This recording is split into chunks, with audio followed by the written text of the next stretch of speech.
Hi hello नमस्कार. पुन्हा एकदा नवीन ब्लॉगमध्ये तुमचे स्वागत आहे. आणि जे पोहे करतो ना आपण, पोहे खाऊन खाऊन कंटाळ येतो बघा, तर थोडंसं वेगळं काहीतरी करावा.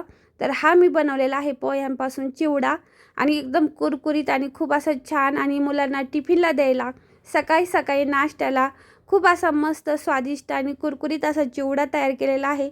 तर ब्लॉग कंटिन्यू पूर्ण बघा, आणि व्हिडिओला आवडला असेल तर नक्की लाईक करा, आणि चॅनलवर नवीन असेल तर सबस्क्राईब करा, आणि व्लॉग पूर्ण बघा, म्हणजे तुम्हाला सगळी रेसिपी समजेल की कसा बनवलेला आहे चिवडा, कसं नाही ते.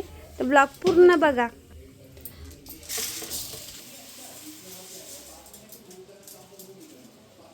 आणि ना आज मी मस्त असं छान पोह्यांचा चिवडा बनवणार आहे, आणि टिफिन साठी मुलांना झटपट तयार होणार. बघा, असं आहे ना, तेलामध्ये असं चांगलं भाजून घ्यायचं, आपल्याला कुरकुरीत करायचं आहे. चांगलं पाकडून घेतलाय मी.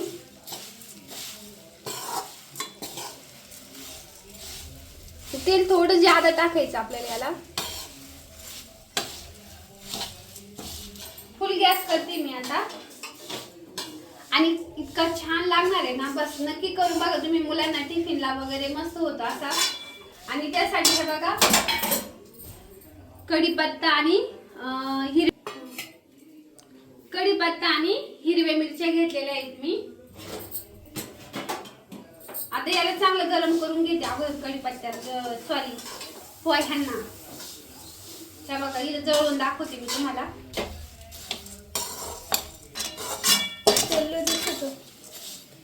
म्हणजे याच्यात वेगळा कलर दिसतो, असलेले भारी. हा, असली कलर एकदम छान आलाय त्याला, एकदम असं येलो येलो आहे की नाही, आणि टेस्टी दिसतंय. ते कसं दिसतंय? भारी दिसतं. याच्यात ब्राऊन दिसतं, व्हाईट दिसतंय थोडं.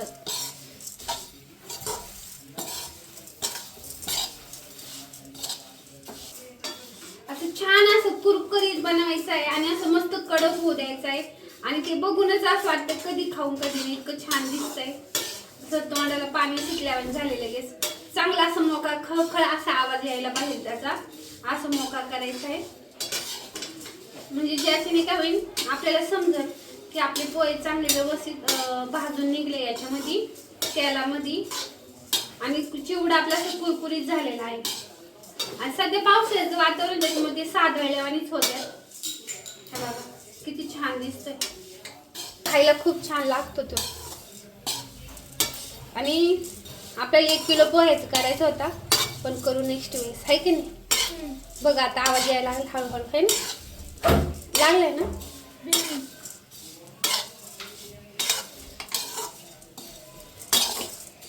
इतका स्पायसी, इतका छान दिसताना मस्त स्पायसी करायचं आहे आपल्याला. थोडासा असा नाही का, तिखट, मीठ सगळं टाकायचं त्यात.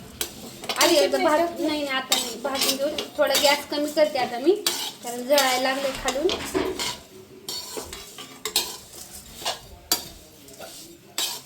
हे बघा,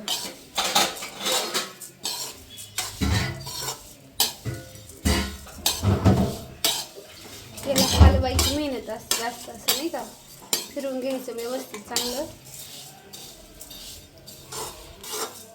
आणि ना याला तेलात सुद्धा तळून काढतात बरं का, पण तळून काय होईल, जास्त तेलकट होईल, म्हणून मी असं करते. झाला आहे आता, बस एकदम मस्त.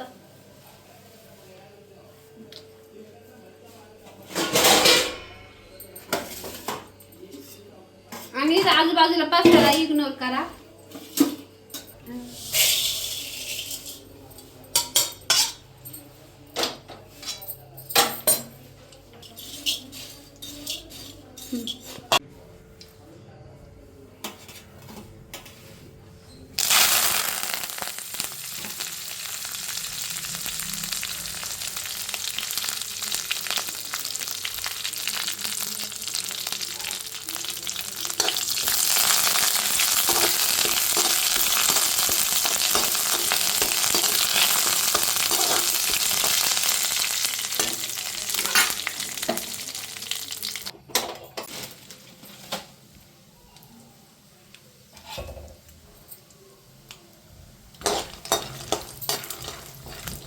अंदाजे तुम्हाला जसे शेंगदाणे आवडेल ना तसे टाका.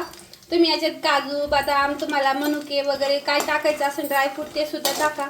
आता आमच्याकडे सध्या काहीच नाही आहे, आम्ही असं साधं सिंपलच बनवतो. पिलूया शेपटी पायदेशी जा तिकडं.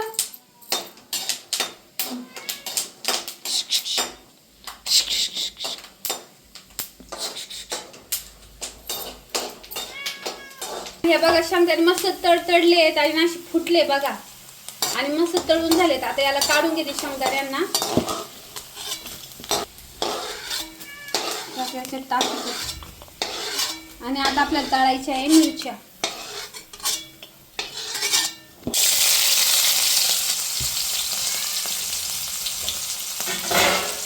हातावर आणि जरा हातावर तेल आहे ना उडत असतं बघा. हे मिरच्या जास्त तडतड होत्यात ना.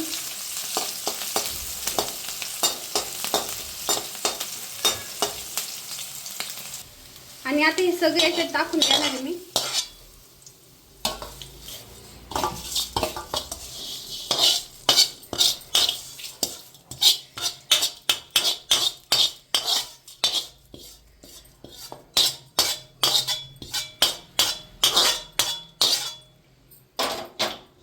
आणि याच्यात आहे ना आता चवीनुसार मीठ टाकायचंय आपल्याला.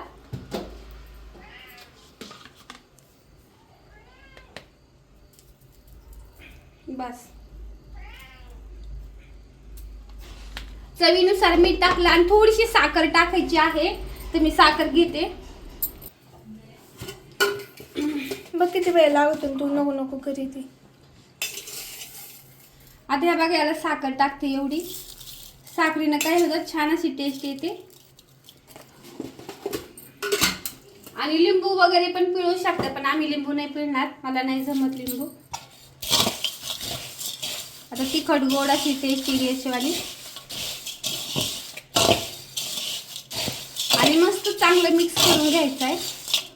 आणि पावसाळ्यामध्ये बघा तुम्हाला पोहे जर तुम्हाला आवडत नसले तर हे नक्की करा. पोह्यापेक्षा खायला खूप छान आणि बेस्ट लागतात.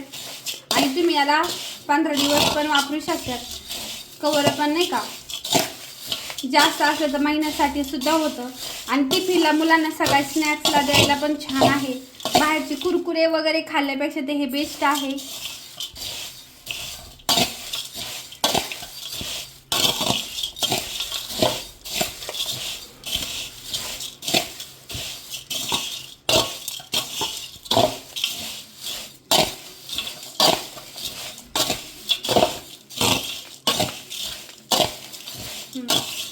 बघा असं मस्त चिवडा झालेला आहे आणि दीदी खाऊन बघती कसं झालंय. सांग बरं बाळा. नक्की दादू. आता दादू बघू. हा दादू हा रोज सकाळी हेच घेऊन जाईल. हा रोज सकाळी हेच घेऊन जाईल. हा बघ रे खाऊन कसं झालाय. आणि थोडं भांड्याचं पसार आहे आता आवरायचं आहे. थोडस असं आणि आवाज येतो ना कुरुम कुरुम. गोड गोड पण लागतं मध्ये मध्ये, लय भारी लागतं टेस्ट. उद्या सकाळी सकाळी, उद्या शनिवार आहे, दादू घेऊन जाईल. ठीक आहे. तर आजचा व्हिडिओ आवडला असेल तर नक्की व्हिडिओला लाईक करा, शेअर करा. चॅनलवर नवीन असेल तर सबस्क्राईब करा. पुन्हा भेटू अशा नवीन इंटरेस्टिंग छान अशा ब्लॉगमध्ये. तोपर्यंत बाय बाय, काळजी घ्या.